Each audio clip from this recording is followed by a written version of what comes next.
Hey, so picture this, killing me softly with his song. Killing me soft. Okay, but seriously, a lot of people think I'm cool, but honestly, I don't feel cool at all. Back in 1999, Lauryn Hill walked out on the Grammy stage and totally made history. She carried 5 golden trophies in her arms. That was the most any woman had ever won in one single night. She even won Album of the Year before she turned 30. Everyone in the world was watching. Her album The Miseducation of Lauryn Hill had just gone multi-platinum. That song Doo Wop, That Thing, was blasting from car speakers and corner stores everywhere. People were already saying she was the greatest ever. She seemed like nothing could touch her, but the music business is really just a tiny version of the whole world. So when you stand up for something good and true, you always get pushback. That's just how it is. Behind all the fancy dresses and flashing cameras, a different story was happening. One the music industry didn't want anyone to know about. There were lawsuits about who actually wrote those songs. The pressure felt more like being trapped than being on stage. And just 3 years later, this same woman sat alone on MTV Unplugged, told everyone she felt mentally unstable, and walked away from the whole system that turned her into a star. She told a judge, "I live very modestly compared to all the money I made for these companies." Years later, she stood in a New York courtroom for tax problems and called the whole system slavery. Not as a figure of speech, actual slavery. This is the story of Lauryn Hill, the woman who gave us a diamond album and then picked her soul over the game that tried to own her. Before all the shiny awards and courtrooms, before the Grammys and the drama, there was just a girl from New Jersey with a voice that could make time stop. Lauryn Noel Hill was born in May 1975 in East Orange. She grew up in South Orange in a house where music was always around, like it was part of the air. Her parents kept playing records and keeping melodies close. In that house full of music, Lauryn found her own way of speaking. By the time she was a teenager, she wasn't just singing in her room anymore. She was performing on the stage at the Apollo Theater in Harlem. That's the famous place where real legends get made and fake ones get booed off quick. She didn't get booed. Around the same time, she met Pras Michel and his cousin Wyclef Jean. They were 2 young guys with huge dreams and even bigger beats. They started as the Translator Crew, a small hip-hop group trying to make space in a tough industry. They mixed rap, soul, reggae, and something special that you couldn't really name but couldn't ignore either. Lauryn wasn't just the girl in the group. She was the voice that made you stop everything and listen. By 1993, she was living 2 lives at once. She was going to Columbia University with big stacks of books, trying to follow the path her parents wanted. But demo tapes and late-night studio time kept calling her toward something else. That same year, she appeared in the movie Sister Act 2, Back in the Habit. She played a high school girl who could really sing. When her voice came through the screen, people knew this wasn't just another actress. This was someone special. In 1994, the group, now called the Fugees, short for Refugees, released their first album, Blunted on Reality. It didn't become a huge hit. The reviews were okay, sales were small, and the industry didn't pay much attention. But inside those songs was the plan, the bass, the fire. Lauryn wasn't famous yet. She was still going between classes and recording. She was still figuring out who she was and who she wanted to become. But her talent was clear. Her drive was strong. College couldn't keep her forever. Not when Wyclef and Pras had a sound that was about to change everything. That sound exploded in February 1996, and nothing stayed the same. The Score wasn't just an album. It was a big statement, a whole movement, a moment when hip-hop showed it could be real and poetic, tough and full of soul all together. The Fugees came back strong after their quiet first album. This time, the world listened. The album went straight to #1 on the Billboard 200 and sold way faster than anyone thought. Suddenly, Lauryn Hill wasn't just another voice in the group. She was the voice when they decided to remake Roberta Flack's Killing Me Softly. Some people thought it was risky. You don't touch a classic unless you can do it justice. But then Lauryn stepped to the microphone in that quiet studio.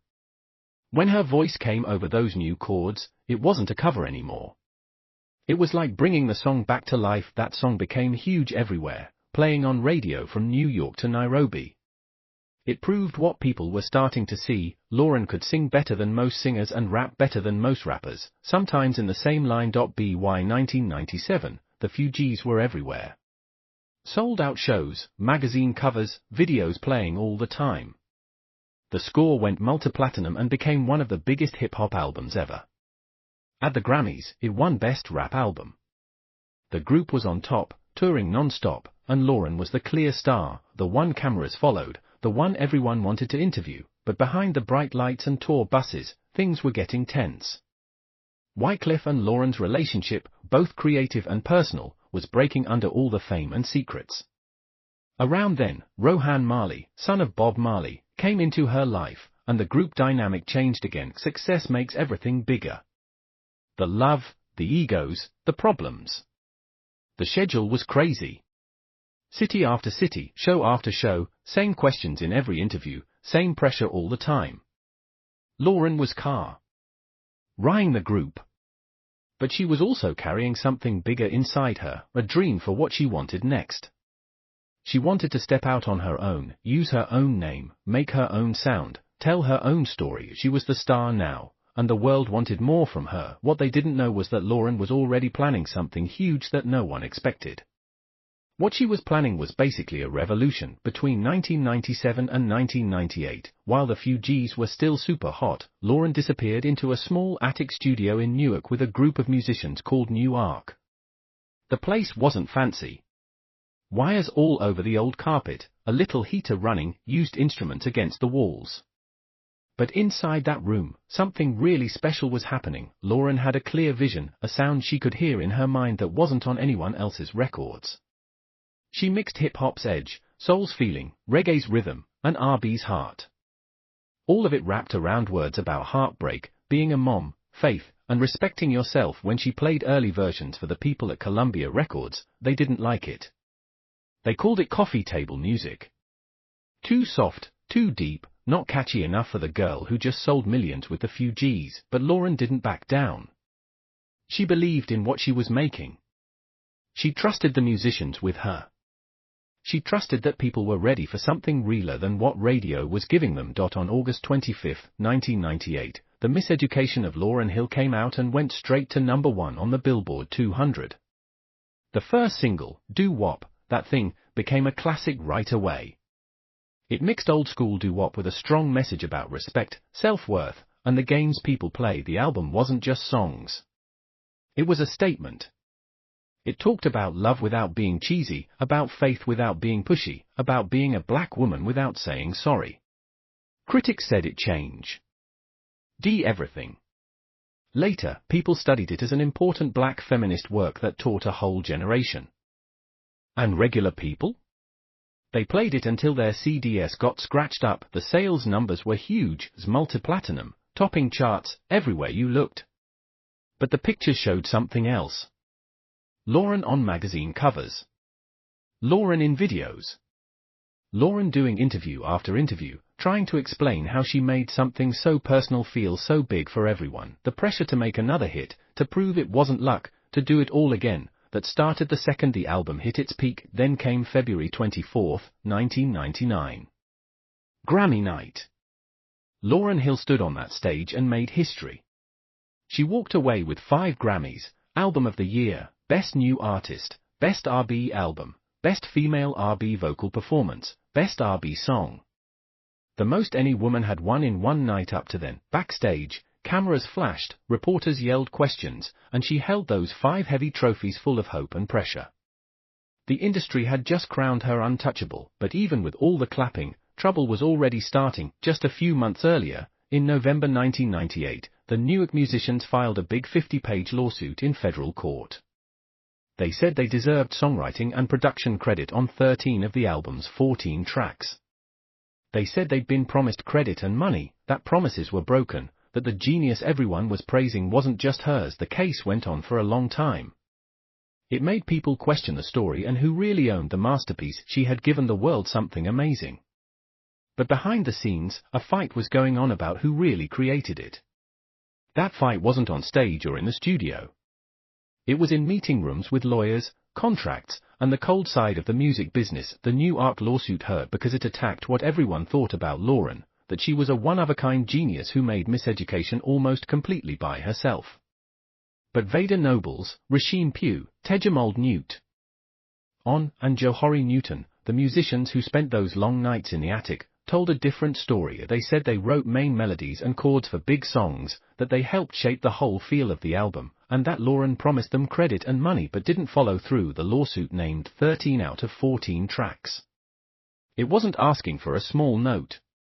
It wanted real credit and a share of the millions already coming in. Imagine it, a nice law office, big tables in the middle. On one side, the New Ark guys with their lawyers, lyric pages marked, chord sheets out like proof.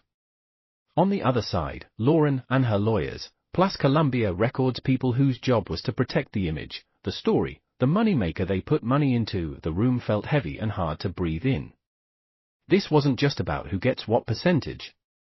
This was about whose name people would remember, whose story would last, who gets to say they made the masterpiece. The case lasted over 2 years.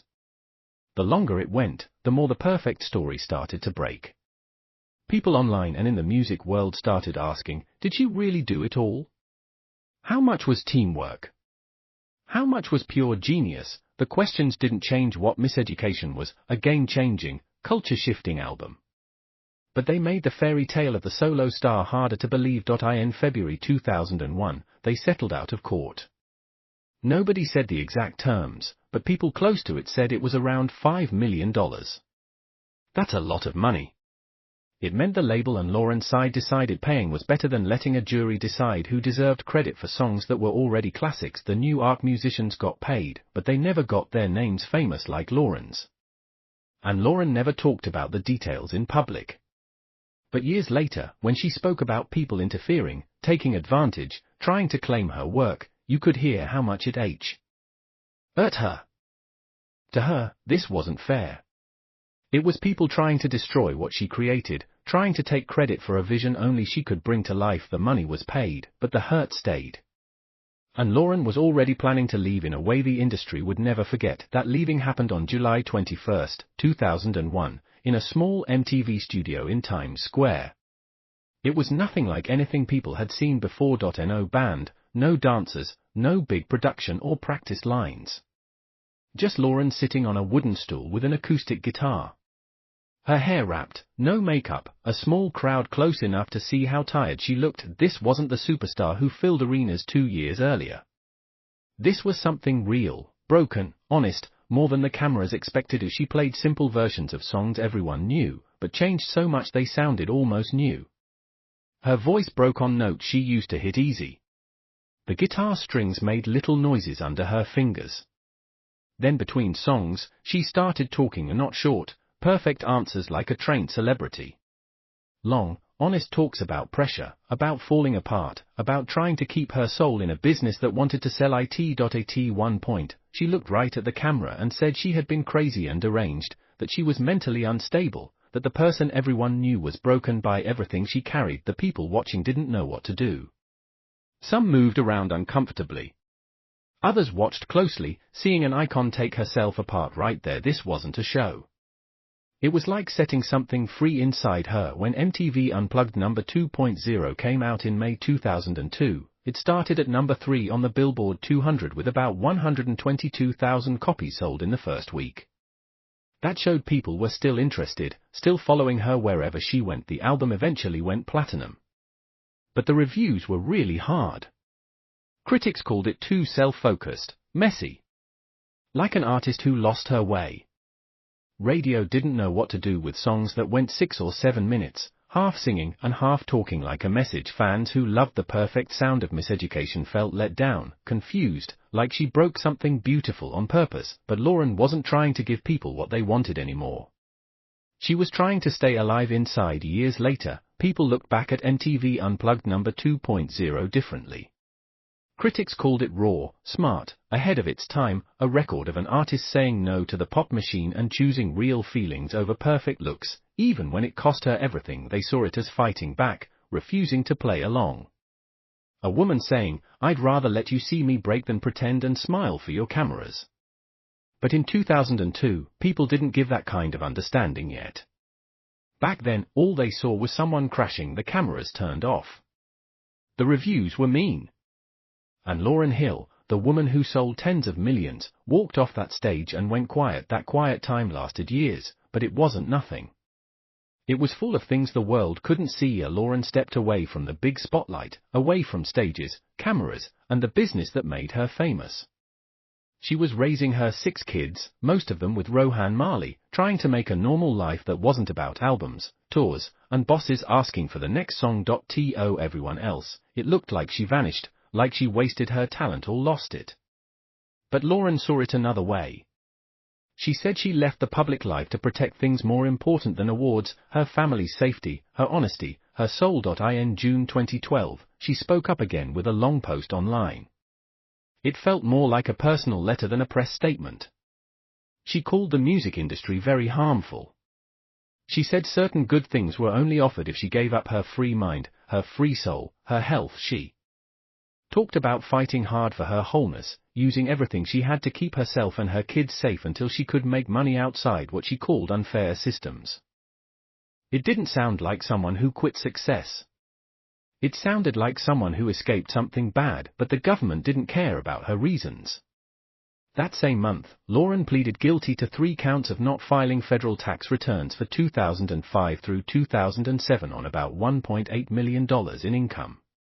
Later, they said she didn't file for more years, making the total unreported money over $2.3 million and the tax owed almost $1 million. On paper, the case was simple.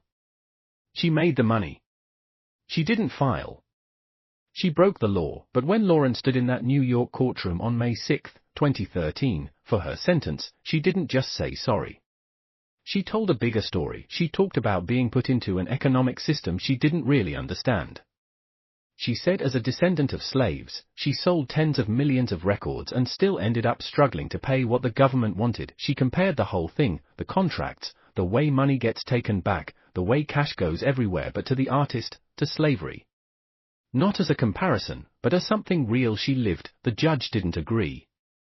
The sentence was 3 months in federal prison, 3 months at home, 1 year of probation, and money fines. Before she went in, Lauryn paid almost $970,000 in back taxes, pulling together what she could to show she was trying, but the guilty verdict stayed. She was now a convicted felon.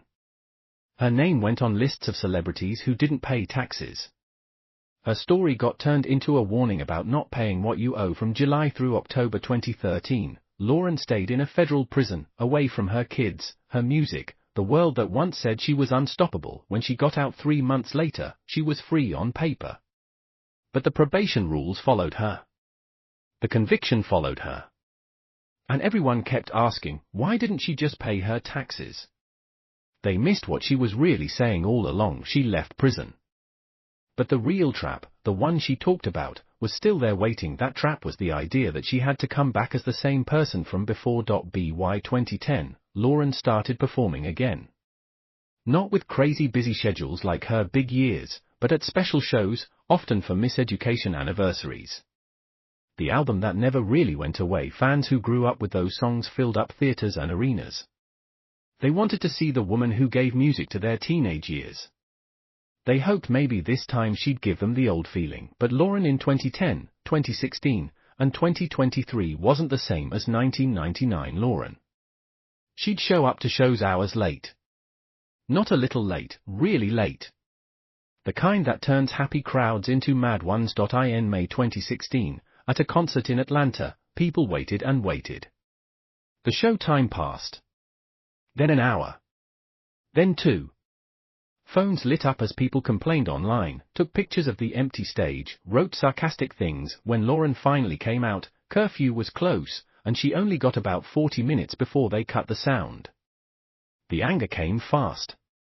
Headlines, trending topics, articles about respect and being professional, fans saying they'd never buy tickets again. Her explanation later didn't fix it much.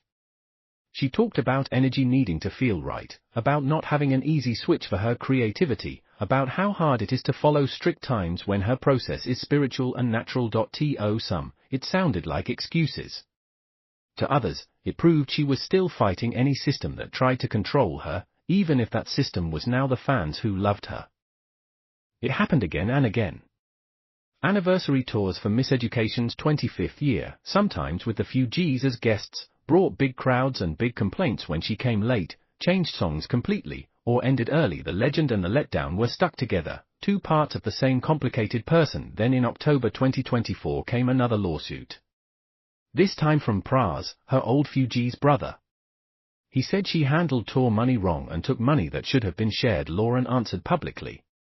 She said she actually paid most of the costs herself, that she helped Pras with his own legal problems, that once again people were trying to make her look bad when she was the one keeping things together. The cycle was tiring. Amazing talent, fights, accusations, explanations, over and over. Every time she made news, it was for the wrong stuff. But every time she sang, you remembered why she was important, because when all the noise stops, when the stories fade and the drama becomes old news, what's left is the music. In February 2021, the Recording Industry Association of America made it official. The Miseducation of Lauryn Hill was certified diamond, 10 million units sold in the United States. Lauryn became the first female rapper to reach that level. That came 23 years after the album first came out. Long after the Grammys, the lawsuits, the prison time. Long after most people stopped waiting for new music from her, the announcement included a rare message from Lauryn herself. She said she made that album to honor the sacrifices of her ancestors, to push against old rules, to show others they could stand tall in truth. Rolling Stone put Miseducation at number 10 on their list of the 500 greatest albums ever. Not just in hip-hop or women's music, in the main list, new kids found it on streaming, quoted lines on TikTok, used parts in their own tracks. Artists like Rihanna and Kendrick Lamar said it was a foundation, the example of refusing to let the industry control your sound or your message. Even MTV Unplugged number 2.0, which people laughed at back then, found new fans years later. Critics went back and saw what they missed the first time, the first woman taking off the pop star mask live, choosing real openness over safe sales, showing how much genius can cost before people talked openly about mental health or artist mistreatment. Lauryn still does shows sometimes, when she feels like it, when the energy feels right on her terms. She still shows up late sometimes, still changes the songs, still mixes people up and pulls them in at the same time, but the people who go see her aren't really there for a perfect show. They're there to see a living legend who picked herself over the machine, even when it cost her everything the world cares about. Lauryn Hill never gave us a second regular studio album. But she gave us something the industry couldn't sell or control. A real example of what it looks like when a black woman chooses her soul over their system, and maybe that's the true miseducation all along.